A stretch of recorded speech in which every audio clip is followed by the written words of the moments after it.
my question should not go to everybody, but it should go to you. Legendary manager James Cornette, how are you doing today? I'm legendary.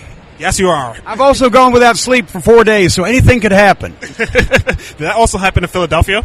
I believe it did, yeah. Every time I come to a Comic-Con, it's an experiment in sleep deprivation. Oh, boy.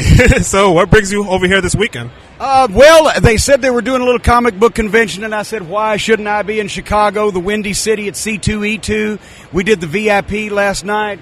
We've done the Cornette's Collectibles booth all weekend. I've made enough money. I'm going to retire, buy an island in the South Pacific, and you'll never see my big fat ass again.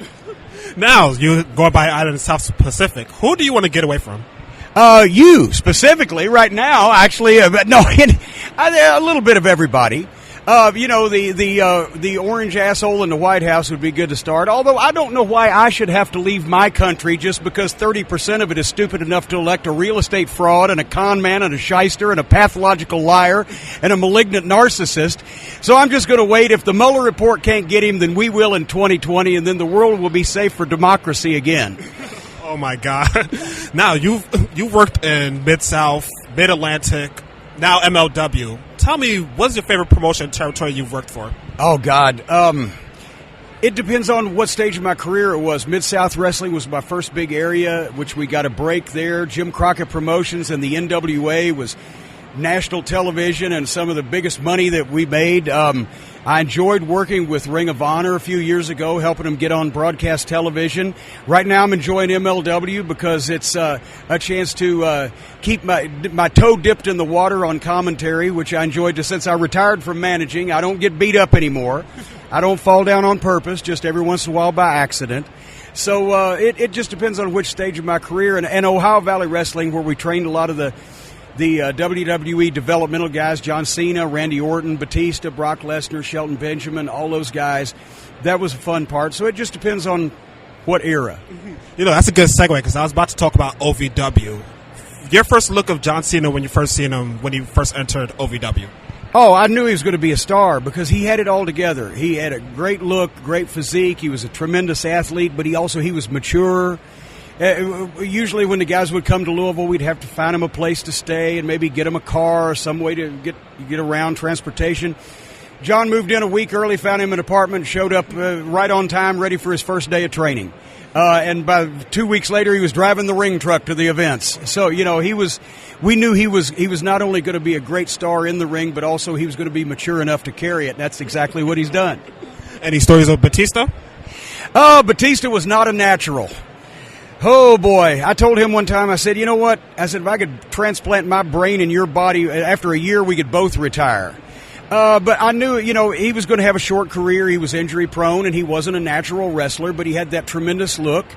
And, later on the prophecy came true. The look got him there and he had a short career, 5-6 years or so, and he had a few injuries and then he went to Hollywood. So I guess I'm Merlin the Magician. I can maybe Nostradamus. Although some people call me Nostradamus. I'm not sure.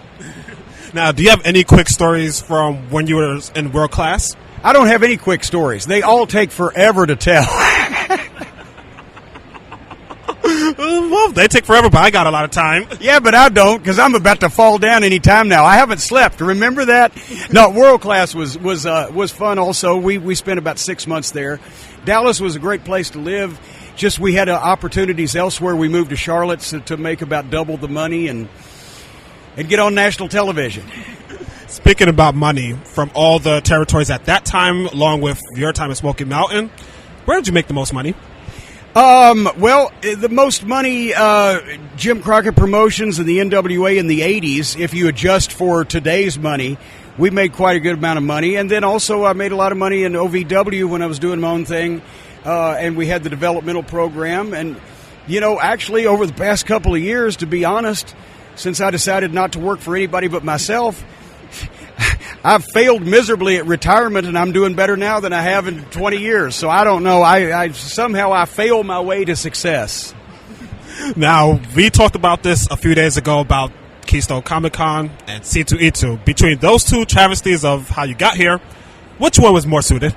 Oh, this one has been great.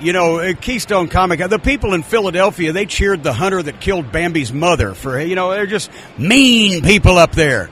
The Keystone Comic Con folks were great, but the building people were not. But the C2E2 has been fun. Apart from the fact that I've walked farther in the last 3 days than I have in the last 3 years, it's been a great time this weekend. Thank you, man. You are welcome. Where can everybody find you? I'm sorry? Where can everyone find you on social media? Oh, I don't want anybody to find me, especially if they're looking for me, especially if you're a member of law enforcement. No, at JimCornette.com, at the Jim Cornette on Twitter, the Jim Cornette Experience on the podcast, and Be in Sports, 9 o'clock Eastern on Saturday nights for Major League Wrestling. I'm doing the color commentary. That's great news because I always check out MLW every week. There you go. Check it out. Check it out twice. If you were already watching it, now that I'm on it, you have to watch it twice.